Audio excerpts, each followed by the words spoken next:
Hola, soy Jeremías Mendoza, tengo 36 años, fundador y director ejecutivo de un conglomerado de bienes raíces e inversiones con una red que abarca todo México.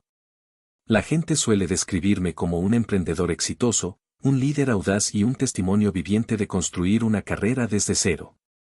Pero hace 10 años, solo era un chico de 27 años viviendo en un departamento destartalado en las afueras de la Ciudad de México, trabajando en una firma financiera con un salario que apenas alcanzaba para pagar la renta y un par de comidas al día.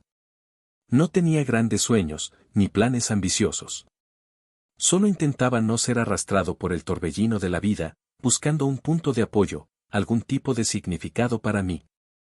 Pero siempre me sentía perdido, como si todo el mundo supiera dónde pertenecía y yo no. Mi familia no era ordinaria. Mi abuelo, Eduardo Mendoza, era una leyenda. Comenzó desde cero y construyó Empresas Mendoza, un imperio de bienes raíces e inversiones valorado en cientos de millones de pesos. Era un hombre estricto y reservado, pero sus ojos siempre eran penetrantes, como si pudieran ver a través del alma de una persona. Crecí bajo su imponente sombra, escuchando historias de su inteligencia, determinación y, a veces, despiadada astucia en el mundo de los negocios. Pero no estaba cerca de él. No era que no quisiera, sino que siempre parecía mantener su distancia de todos, incluyendo de mí, el único nieto que llevaba el apellido Mendoza. Cuando falleció, toda mi familia, desde mis padres hasta mis tíos, tías y primos, se reunió en la oficina del abogado en el centro de la Ciudad de México. Era un día gélido de invierno, el cielo gris y ominoso, como si presagiara algo sombrío. Todavía recuerdo la sensación de entrar en esa habitación con sus paredes de madera lujosa, una larga mesa pulida y docenas de miradas calculadoras midiéndose unas a otras. Todos en la familia sabían que el testamento de mi abuelo cambiaría sus vidas. Todos esperaban su parte, una mansión en las afueras, acciones de la empresa o al menos una suma de dinero suficiente para vivir cómodamente de por vida. Me senté en la esquina de la mesa, tratando de hacerme lo más pequeño posible. No esperaba mucho. Sabía que no tenía un lugar real en esta familia. Mi padre, Roberto Mendoza, el hijo mayor de mi abuelo, era el principal operador de Empresas Mendoza y siempre se enorgullecía de hacerse cargo del imperio de su padre. Mi madre, una mujer astuta y ambiciosa, constantemente me recordaba que necesitaba hacer algo para demostrar que era digno del apellido Mendoza. Mis tíos, tías y primos parecían listos para reclamar su parte. En cuanto a mí, solo esperaba no ser llamado, no ser notado, no ser comparado. Pero el destino nunca me dejó escapar fácilmente. El abogado de mi abuelo, el señor Harold Grayson, un hombre anciano con voz profunda y lentes de montura dorada, comenzó a leer el testamento. La habitación estaba en un silencio mortal, interrumpido solo por el sonido de las páginas al pasar y la respiración tensa. Los nombres fueron llamados uno por uno, junto con los activos que me dejaron atónito. Mi padre heredó la principal propiedad de mi abuelo en Las Lomas y el 40% de las acciones de Empresas Mendoza. Mi tía Elena, la hermana de mi padre, recibió 3 propiedades en Cancún y Los Cabos. Mi primo Jaime, unos años mayor que yo y siempre considerándose el principal heredero, recibió 2 millones de pesos en efectivo y un penthouse en el corazón de Polanco. La lista continuó con números y propiedades que solo podía soñar en mis fantasías más salvajes. Luego fue mi turno. Toda la habitación se volvió a mirarme. Mi corazón latía con tanta fuerza que sentía que iba a estallar. No esperaba nada grandioso. Pero una pequeña parte de mí aún esperaba. Esperaba que mi abuelo, el hombre que siempre respeté, a pesar de nunca entenderlo realmente, me hubiera dejado algo. Una señal de que me veía, de que creía en mí. Jeremías Mendoza, leyó el señor Grayson, su voz firme, pero su mirada posándose en mí un poco más de lo habitual. El señor Eduardo Mendoza te deja una caja de madera que contiene 5 cartas selladas. Silencio. Un silencio sofocante se extendió por lo que sintió una eternidad. Luego comenzó la risa. Empezó con una risita de mi tía Elena, seguida de una risa más fuerte de Jaime. Mi padre no se rió, pero negó con la cabeza, su decepción inconfundible. Mi madre susurró algo a la persona a su lado, sus ojos afilados como cuchillos. Mi otro primo comenzó a murmurar, sus palabras cortándome como hojas. Una caja de madera. Eso es lo que recibe. Unas cartas. El abuelo sabía cómo elegir su momento. La risa creció más fuerte, como una ola que me ahogaba. Me senté allí, la cara ardiendo, la sangre subiendo a mis oídos. Quería levantarme y gritar que no necesitaba nada de mi abuelo, que no esperaba nada en absoluto. Pero no pude. Solo me senté allí, apretando los puños bajo la mesa, tratando de no dejar que nadie viera las lágrimas que se acumulaban en mis ojos. El señor Grayson colocó una pequeña caja de madera desgastada frente a mí, su superficie alisada por el tiempo. No era nada especial. Sin tallados, sin piedras preciosas, solo una caja de madera ordinaria que podrías encontrar en una tienda de antigüedades por unos pesos. Dentro, como había dicho, había 5 cartas selladas, cada una sellada con un sello de cera roja descolorida. Las toqué, sintiendo la textura áspera del papel bajo mis yemas, y una extraña sensación surgió dentro de mí. No era esperanza, ni decepción.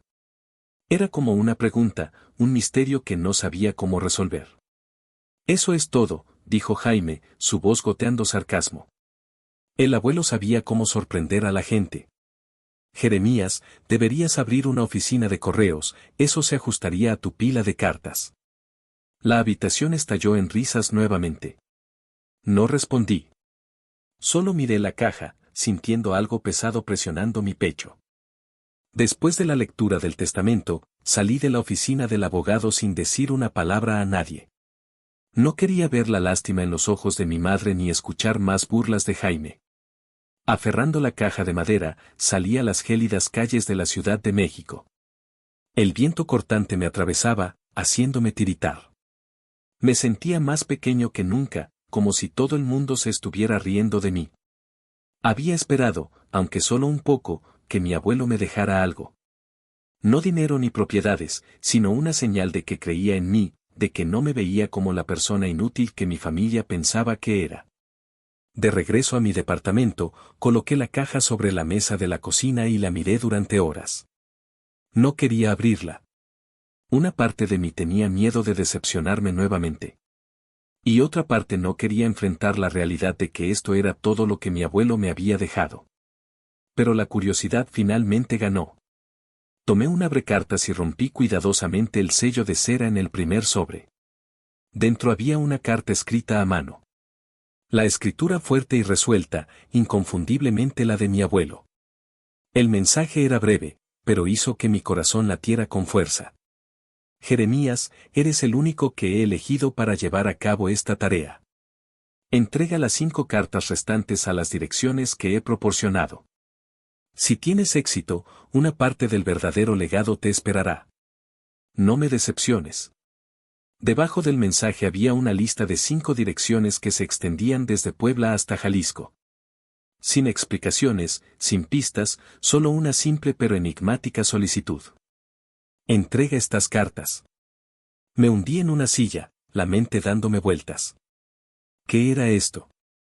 ¿Una broma? ¿Una prueba?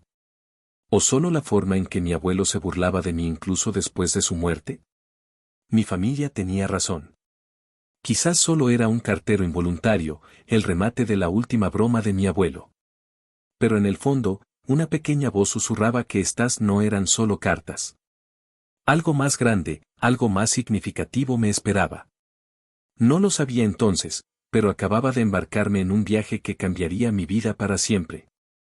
Esas cartas no eran solo papel y tinta. Eran la clave de las lecciones que mi abuelo había pasado su vida aprendiendo. Y ahora quería que yo las aprendiera de la manera más difícil y auténtica posible. Pero antes de poder entender eso, tenía que enfrentar la humillación, la duda y a mí mismo. Ese día, no solo recibí una caja de madera. Recibí un desafío. Y no tenía idea de que era el primer día en que comencé a construir mi propio imperio. Coloqué la caja de madera sobre la mesa de la cocina, mirándola, el corazón lleno de dudas. Una parte de mí quería tirarla, olvidar todo lo que había sucedido en la oficina del abogado. Pero otra parte, más pequeña pero más obstinada, susurraba que esto no era solo una broma. Mi abuelo, el hombre de mirada penetrante y profunda sabiduría, nunca hacía nada sin propósito. Quizás, solo quizás, esta caja contenía algo mucho más grande de lo que podía imaginar. Abrí la primera carta, la escritura resuelta de mi abuelo apareció ante mis ojos. El mensaje era breve pero pesado. Entrega la primera carta a Marco Rossi, calle Madero 1427, Puebla, Puebla. La nota decía, sin explicaciones, sin pistas, solo otra dirección y el nombre de un extraño. Miré las 4 cartas restantes, sus sellos de cera roja casi burlándose de mí.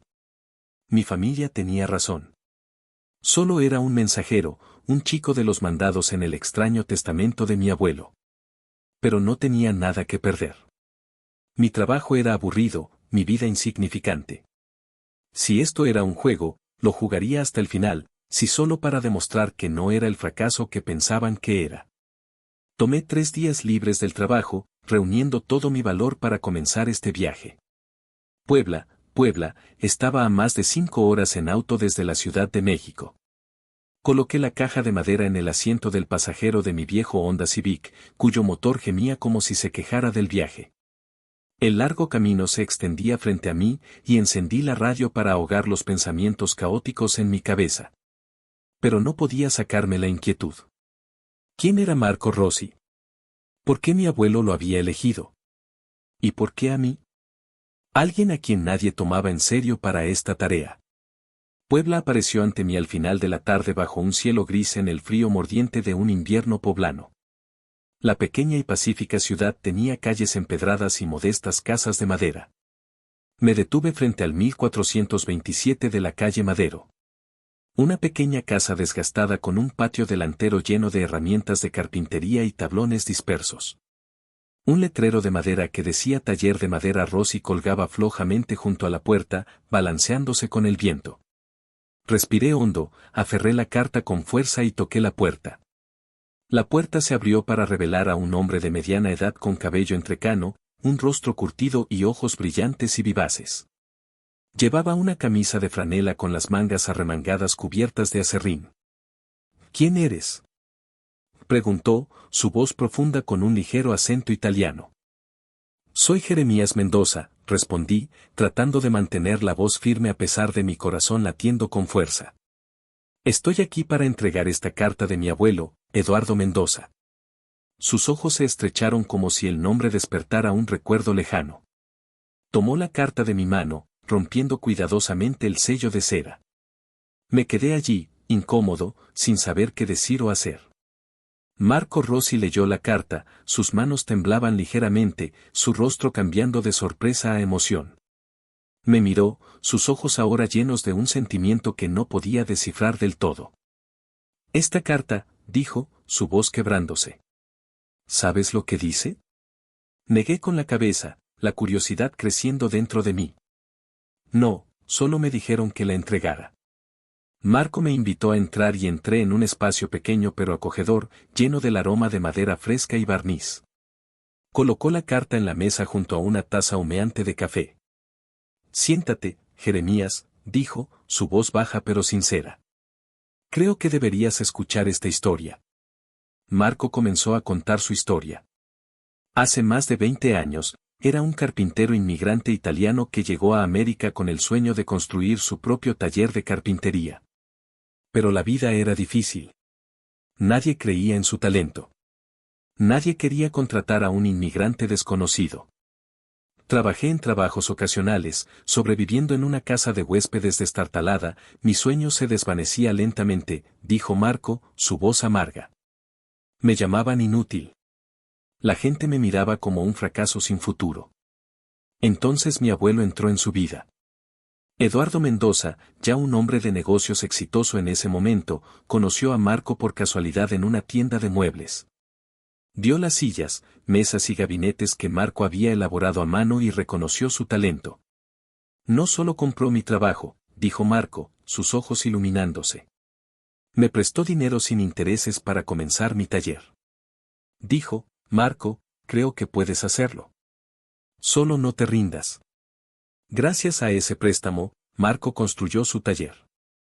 Ahora el taller de madera Rossi no era solo una pequeña tienda. Era una marca respetada en Puebla que empleaba a docenas de personas. Señalando la carta, Marco dijo: Tu abuelo condonó esa deuda hace mucho tiempo. Esta carta es la confirmación, y escribió un mensaje en ella. Aquellos que aman su oficio siempre encontrarán su lugar si alguien cree en ellos primero. Me senté allí atónito. Mi abuelo, el hombre que siempre pensé que era frío y distante, había hecho esto. Había visto potencial en un extraño, alguien a quien el mundo le había dado la espalda y había depositado su confianza en él. Una ola de emociones encontradas surgió dentro de mí. Admiración, confusión y un atisbo de envidia. ¿Por qué nunca había mostrado ese tipo de fe en mí? Sabes, Jeremías, continuó Marco, su voz más suave ahora. Tu abuelo no solo me dio dinero. Me dio una oportunidad. Algo que nadie más se atrevió a ofrecer. Y ahora creo que está haciendo lo mismo por ti. Lo miré, sin saber cómo responder. Las voces burlonas de mi familia aún resonaban en mi mente. Pero la sinceridad de Marco, el calor en sus ojos, me hicieron preguntarme. ¿Era esta la primera lección que mi abuelo quería que aprendiera? Confianza no solo en los demás, sino en mí mismo. Antes de irme, Marco apretó mi mano con fuerza. Gracias por traer esta carta. Y Jeremías, no dejes que nadie te haga pensar que no eres digno. Si Eduardo Mendoza te eligió para esta tarea, definitivamente no eres ordinario. Regresé a mi auto, mirando la caja de madera, el corazón pesado, pero con una chispa de luz. La primera carta había sido entregada, y aunque aún no entendía completamente su significado, sentía un pequeño cambio dentro de mí. Este viaje no se trataba solo de entregar cartas. Era un desafío, una oportunidad para confrontarme a mí mismo y al legado que mi abuelo había dejado atrás. Mientras me alejaba de Puebla, miré las 4 cartas restantes en la caja. Se mantuvieron en silencio, pero sabía que cada una era una puerta a otra lección. Y yo, aunque aún dudaba, comencé a sentir una pequeña llama encendiéndose en mi corazón. La confianza, la clase de confianza que Marco había recibido, la clase que mi abuelo depositó en mí, era quizás la primera clave para desbloquear mi propio camino. Mi viejo Honda Civic se deslizaba por la carretera, su motor quejumbroso mezclándose con los pensamientos enredados en mi mente. La historia de Marco Rossi aún resonaba como una melodía lenta pero poderosa, haciéndome imposible dejar de pensar en mi abuelo. Eduardo Mendoza, el hombre que alguna vez pensé que era frío y distante, resultó tener profundidades ocultas que nunca había entendido. Había dado a Marco una oportunidad, una chispa de confianza. Y ahora, a través de esa carta, parecía estarme ofreciendo algo similar. Pero aún no estaba seguro de qué era. ¿Una prueba? ¿Un último gesto? ¿O un legado que aún no estaba listo para reconocer? Abrí la caja de madera en el asiento del pasajero y saqué la segunda carta. El sello de cera roja se había desvanecido, pero la escritura afilada de mi abuelo sobresalía como si estuviera sentado aquí mismo, mirándome con su familiar mirada penetrante. Entrega esta carta a Ricardo Colman, Avenida de los Robles 312, Guadalajara, Jalisco. La nota decía, sin explicaciones, sin pistas, solo otra dirección y el nombre de otro extraño. Guadalajara estaba a casi 8 horas en auto desde la Ciudad de México, un viaje más largo que el de Puebla. Suspiré, la duda regresando. Pero después de conocer a Marco, ya no quería darme la vuelta. Si la primera carta me había enseñado sobre la confianza, ¿qué me traería esta? Solicité unos días más libres en el trabajo, citando asuntos familiares. Mi jefe, un hombre de mediana edad perpetuamente gruñón, solo se encogió de hombros y dijo, no dejes que el trabajo se acumule cuando regreses, Jeremías. Asentí, pero en el fondo ya no me importaba mucho ese trabajo sin futuro. Algo estaba cambiando dentro de mí. Una pequeña chispa. Un impulso por descubrir lo que mi abuelo realmente quería que hiciera. El camino a Guadalajara fue largo y agotador. La llanura de Jalisco se extendía frente a mí, plana e interminable, como una pintura monocromática bajo un cielo gris. Me detuve en una gasolinera a mitad de camino, llenando el tanque y comprando una taza de café amargo para mantenerme alerta. Sentado en el auto, miré la carta en mi mano, preguntándome quién era Ricardo Colman. ¿Otro artesano? ¿Un hombre de negocios? ¿O solo otra pieza del rompecabezas que mi abuelo había dejado atrás? No tenía respuestas, pero sabía que tenía que seguir adelante. Guadalajara apareció a primera hora de la mañana, cuando los primeros rayos de sol iluminaban las amplias calles y los edificios bajos. La avenida de los Robles 312 era una casa modesta pero bien cuidada de 2 pisos, con un pequeño letrero en la parte frontal, Transportes Colman. Estacioné el auto, revisé la carta en mi mano y respiré hondo. El corazón me latía con fuerza, no por nerviosismo, sino por la extraña sensación de que estaba a punto de entrar en otra historia. Una que no me pertenecía, pero que podría cambiarme. Toqué la puerta y un hombre anciano, de al menos 80 años, respondió. Tenía el cabello plateado, un rostro curtido y ojos brillantes que parecían haber presenciado innumerables altibajos. Llevaba una camisa azul impecable, pero sus manos nudosas y las cicatrices tenues en sus dedos sugerían que no era alguien que había pasado su vida detrás de un escritorio. ¿Qué necesitas?, preguntó, su voz profunda y ligeramente desconfiada. Soy Jeremías Mendoza, respondí, tratando de mantener la voz firme. Estoy aquí para entregar esta carta de mi abuelo, Eduardo Mendoza. El nombre de mi abuelo hizo que Colman hiciera una pausa. Sus ojos se estrecharon como si buscara un recuerdo lejano. Tomó la carta de mi mano, sus dedos temblaban ligeramente mientras rompía el sello de cera. Me quedé allí, incómodo, sintiéndome como un intruso en un momento que no era mío. Colman leyó la carta, su rostro cambiando de sorpresa a emoción y finalmente a una sonrisa triste. Me miró, sus ojos ahora llenos de calidez, como si estuviera viendo a un pariente perdido hace mucho tiempo. Eres el nieto de Eduardo, dijo, su voz baja pero cálida. Pasa, Jeremías. Hay algo que necesitas saber. Entré en la casa, un espacio simple pero acogedor con fotos familiares en las paredes y el tenue aroma de café en el aire. Colman me invitó a sentarme, colocando la carta sobre la mesa y comenzando a contar su historia. Sus palabras casi me dejaron sin aliento. Hace más de 40 años, cuando mi abuelo era un joven y ambicioso hombre de negocios al borde de la quiebra, Ricardo Colman fue quien lo salvó. En ese momento, Ricardo era un inversionista a pequeña escala, no rico, pero con una creencia inquebrantable en aquellos que se atrevían a soñar en grande. Mi abuelo, en un momento de desesperación, buscó a Ricardo para pedirle dinero prestado, no solo para salvar su empresa, sino para preservar su honor. Eduardo llegó a mi casa una noche de lluvia, relató Ricardo, sus ojos brillando con el recuerdo. Estaba empapado, pero sus ojos aún ardían con determinación. Dijo, Ricardo, solo necesito una oportunidad. Te lo devolveré 10 veces. Ricardo le prestó dinero a mi abuelo, no porque tuviera mucho que sobrar, sino porque creía en el hombre que era Eduardo Mendoza. No solo proporcionó fondos. Pasó horas ofreciendo consejos, compartiendo experiencias y fortaleciendo la confianza de mi abuelo. Gracias a ese préstamo, mi abuelo revivió su empresa, construyó Empresas Mendoza y se convirtió en la leyenda que mi familia reverenciaba. Pero lo que me dejó atónito fue que Ricardo nunca contó esta historia a nadie. No buscó fama ni reconocimiento. Simplemente hizo lo que creía que era correcto. Esta carta, dijo Ricardo, sosteniendo el papel con reverencia, es una copia de un antiguo contrato liquidado hace mucho tiempo. Pero con ella viene un mensaje de tu abuelo. Nadie tiene éxito solo. Gratitud hacia aquellos que te salvan. Esa es la fuerza más duradera. Me senté allí atónito. Mi abuelo no solo le devolvió el préstamo a Ricardo.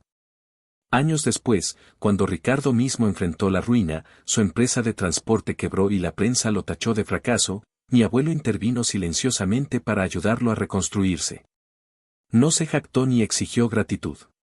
Simplemente hizo lo que creía que era correcto, tal como Ricardo había hecho una vez por él. Después de ese fracaso, continuó Ricardo, su voz espesa con emoción, pensé que lo había perdido todo. Pero Eduardo apareció, me entregó una suma de dinero y dijo, Ricardo, ahora es mi turno. Te mereces otra oportunidad. Gracias a él, reconstruí Transportes Coleman. Hoy, mi empresa está prosperando, y nunca he olvidado su amabilidad. Miré a Ricardo, una oleada de emociones surgiendo dentro de mí.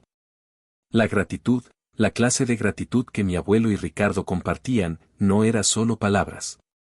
Era acción. La forma en que se levantaban mutuamente en sus momentos más oscuros. Pero también sentí un dolor en el corazón. ¿Por qué mi abuelo nunca había compartido estas historias conmigo? ¿Por qué me dejó crecer bajo su sombra, creyendo que no era nada en sus ojos?